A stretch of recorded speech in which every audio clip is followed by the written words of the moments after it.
Hello guys and welcome back to my channel.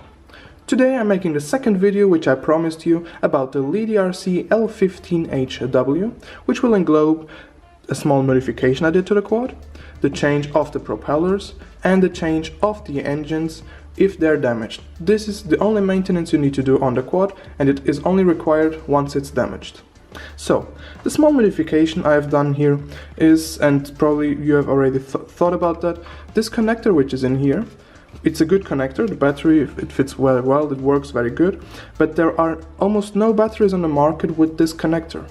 These are basically, this connector is only available on the LiDi RC now and on some SEMA models.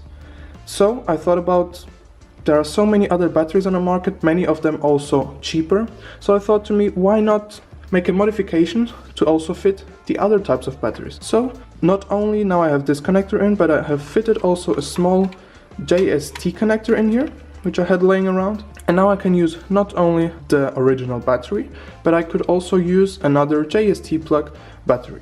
This is one of the things. The second reason is the original charger of the LiDi RC only gives out 400 milliamp hours and the battery has 650 milliamp hours, so this will end up taking more than an hour to charge, and as it is a LiPo you can charge this easily with 1 or 2 C. So I thought to myself, as I have some of this spare laying around here, I could clip on my balance charger and clip it on here, keep the original battery inside, and I could charge it like at an amp or at 1.2 amps. So that's a good way of charging up your battery a bit quicker, especially if you only have one and you're outside or so. You could charge it in less than an hour and make the whole experience more enjoyable. My front right engine is kind of weird. After 2 or 3 minutes of flight time it starts to tilt and go, and when I smell it, it smells quite burned. So I believe the engine is quite dead. I think I just flew this too many times into a tree or into a wall, and I did fly it a few times. You can see it on the scratches on the propellers. Let's take the included screwdriver and start by unscrewing the propellers. There's a small screw inside which you have to unscrew very easily. Hold on to the propeller and unscrew it. The same procedure you will repeat for all the 4 propellers. So after unscrewing all 4 screws, it takes only 2 or 3 turns, you can pull off the rotor or the propeller, and then it looks like this. So now let's take a look at how to deassemble or disassemble the quad. First of all, you have to deassemble the landing gear because there are screws underneath. Repeat the procedure for all 4 landing gears. And now you have to take a look, and there are 1, 2, 3, 4 screws on each arm, and you have to remove them all.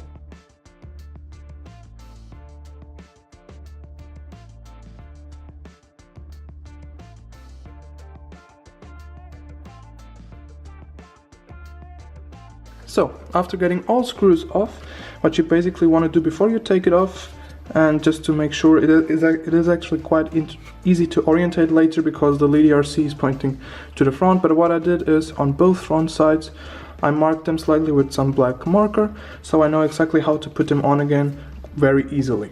Now all the screws are removed, so what you want to do is turn it around and you're gonna slightly start moving it on the arms, trying to pull it upwards, and you're gonna see it's starting to move up. And there are some locks inside which you just have to slightly moving it, you will unlock them, and then you can start pulling it off. And there we go, with a bit of struggle it comes off. And what we can see here is very simply have the 2 engines, which the clockwise and the counterclockwise, one of them, and you have the main controller board here with the 6-axis gyroscope, and you have here the power come in. Now I have put some hot glue on it so it doesn't give a short. Now what we want to do today is very simple. We have a damaged engine, which is this one. This engine is damaged, and what you want to do is you want to go to the set of engines which is included, and you want to see in this case we have a black and a white wire which is damaged, and from the 2 engines which were included in my package, or which you can buy after on the market, you can go in here and you have 1 engine with a blue and red and 1 engine with the white and a black. We need the white and the black, so we're gonna use this one today. There's basically nothing to do other than pulling it out like I just did, and there you have the engine in your hand. Now what you want to do is you just want to follow it back or trace it back to the board, and you want to see where it is soldered on exactly. So you have to remove these two solder joints and put the new engine on again on exactly the same solder points. So in this case we're going to memorize now that the black one is the negative and the white one is the positive, and I'm just going to simply heat them up and take them off as I expected, and there we go, the engine is removed, and here we go with the new one. So what you want to do right away to make the whole process easier, place it into the place where it should be. Now what I'm going to do very quick is I'm going to take a little bit of flux, and we're going to apply a little bit of flux onto the pads, as you can see here. So they are flux. So guys, we have now a little bit more of a close-up. I'm going to give it a little bit of solder just onto the pads, so later on it will be easier to solder the wire on. Now we're going to remember that the black one was the negative and the white one was the positive, as we can see here, plus and minus. So we're going to start by the white one, which is the positive. And I'm just going to give it a quick solder on so it is fixed.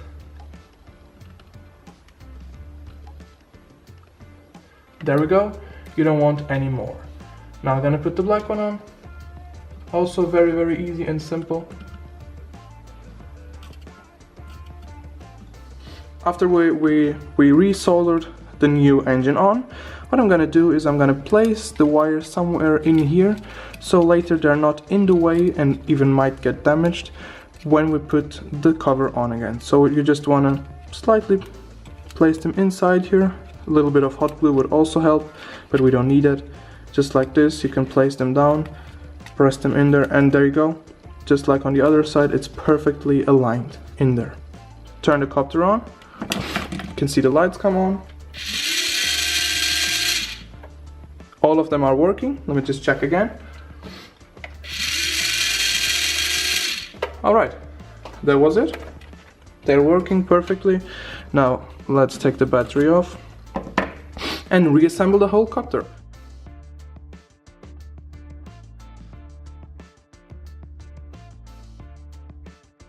After putting all the screws in again and making sure they're all tight, now I'm gonna start by assembling the landing gear and then the propellers.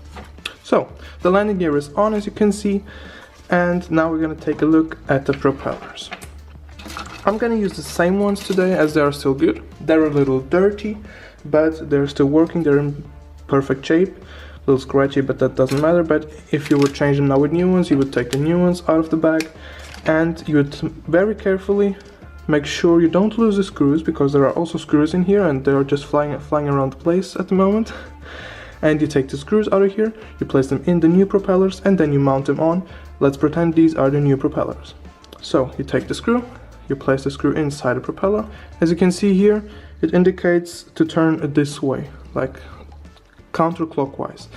And now this propeller says it's clockwise, so we're gonna change the side, and here we have a clockwise propeller and here again a clockwise, and we're just gonna place it on here and push it down until it goes down a bit, until it's recessed in this, like it's like an hexagon here, so it turns with the engine. It doesn't go through if it's turning quite fast, so it really grips the propeller. And now it's on, and all you have to do is just take the screwdriver, hold on to the propeller and just screw down the screw.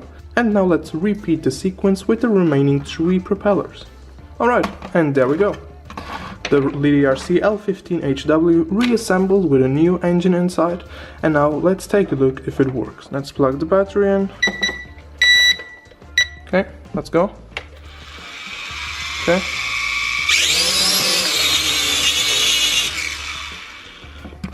Okay, that works. I can feel the upwards lift. And now place the battery inside, and now let's just go outside and check if it's working.